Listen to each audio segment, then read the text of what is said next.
So I've got an acoustic here, and now this is my first real, what I'd call my decent acoustic. It's actually acoustic electric, so it does have a pickup in it, which is a great example. There's no strings on it, and it is what I would consider not a very good guitar. So it's perfect for me to show you what's going on here. Now the brand is a Magnum, so there's no strings on this one, none at all. I've got some friends who've signed it nicely for me.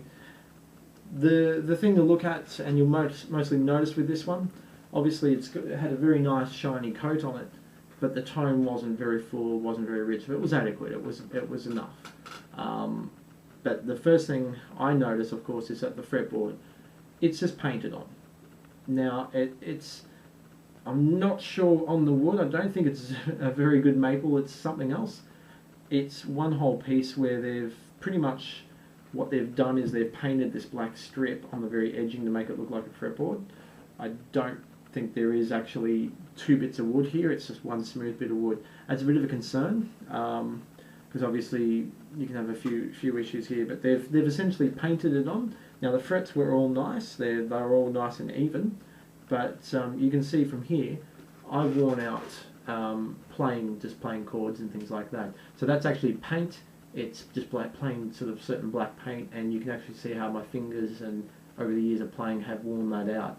You'll notice that is a sign of a cheaper guitar.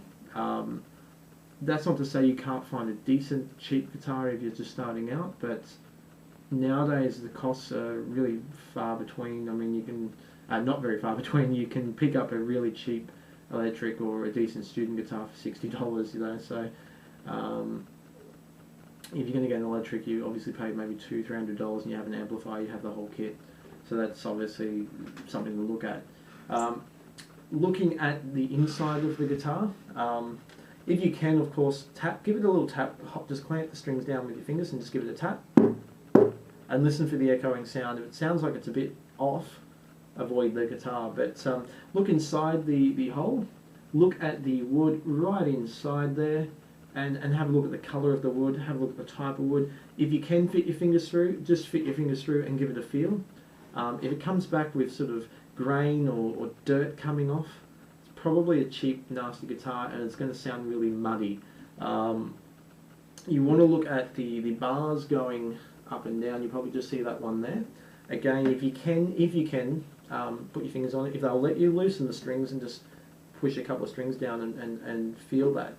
You want to feel if it's loose. You want to look for any leaking glue around the edges or silicone. If there's lots of silicone in the guitar, I would be very concerned. They're trying to seal up any gaps or weird things, you know, that have been splitting, and avoid that guitar. Don't pay any money for it at all.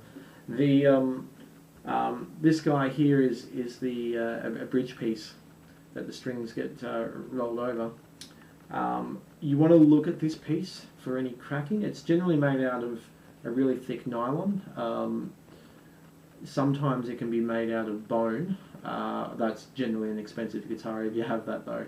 So nylon's probably what you're going to commonly see. For some guitars it's fixed. That's fine. That's absolutely fine. Some you'll see a metal bracing and it will hold it down, kind of like the Gibson Les Paul I talked about earlier. The same thing with the pegs. The pegs will be a nylon or a bone. Sometimes maybe an enamel, but that would be very rare. You want to be looking at the bridge itself.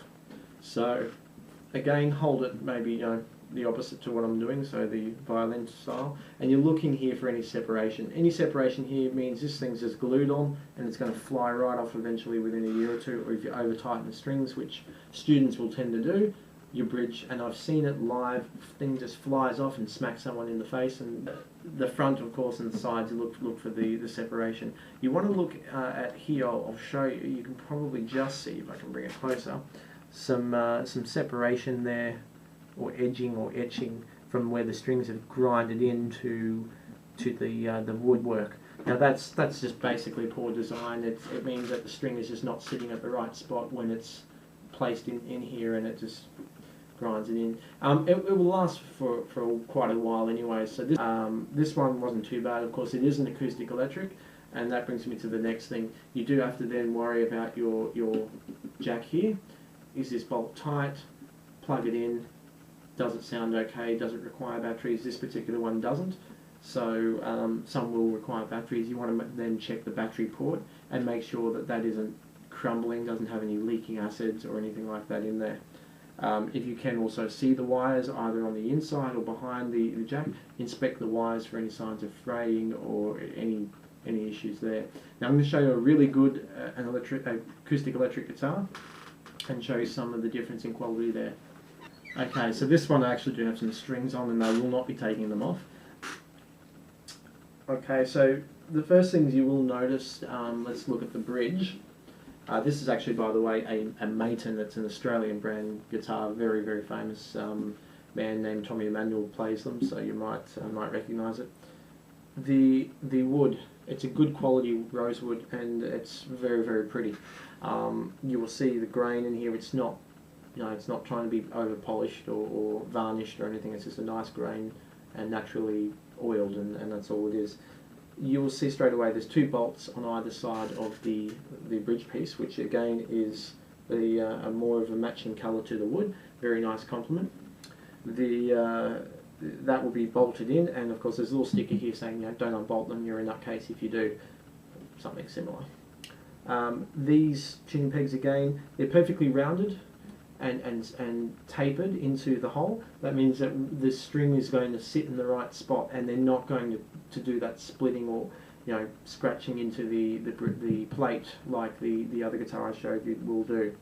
The other thing to mention here is that the artwork around these guitars often is the difference between a cheap nasty guitar and a decent guitar. This artwork here, or the circle, as some people call it, it's actually inlaid wood. It's a different piece of wood. It's not just not just a sticker that's ironed on or varnished on or that sort of thing. It's actually the wood that's put in there. Very, very thin, and it's laid in, but it's scored and then placed in and smoothened and treated. It's really, really nice. So you will notice that. You're going to notice a lot of detailing. So you'll notice at the bottom of this bridge, the sort of butterflied trimming and that sort of thing. Again, that's going to be indicators of sort of a more expensive guitar.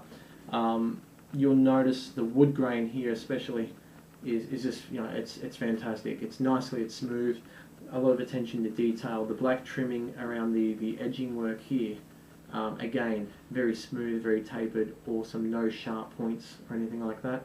You'll notice that this is completely immaculate, no bubbling or points or anything like that will be there.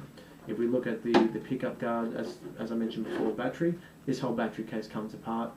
Oh, I thought it was a square battery, it's actually double A's, there you go. And I can see straight through there, I can see that it's a very clean terminal, and it's nicely finished, and again, no sharp jagged edges, no exposed wiring, which is definitely what you want.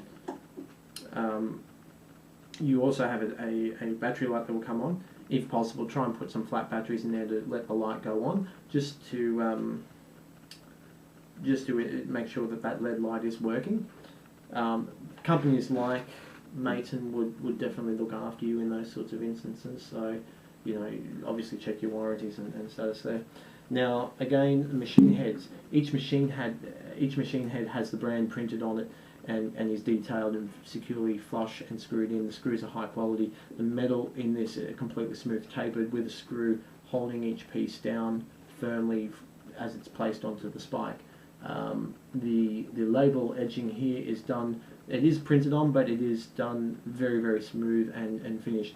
Again, detailing over the neck, nice and smooth. No sharp pointy bits, completely tapered, and the nut is again not just glued on. I mean, well, it's glued on, but not glued on crookedly or non-flush in any way. And the fret wires are perfect, immaculate, and of course the wood is rosewood all the way through. And of course, sound-wise, yep, try and play the right chord. There you go.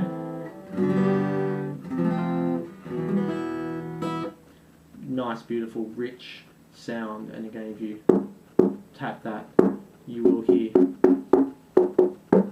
really good, strong wood that gives a great tone.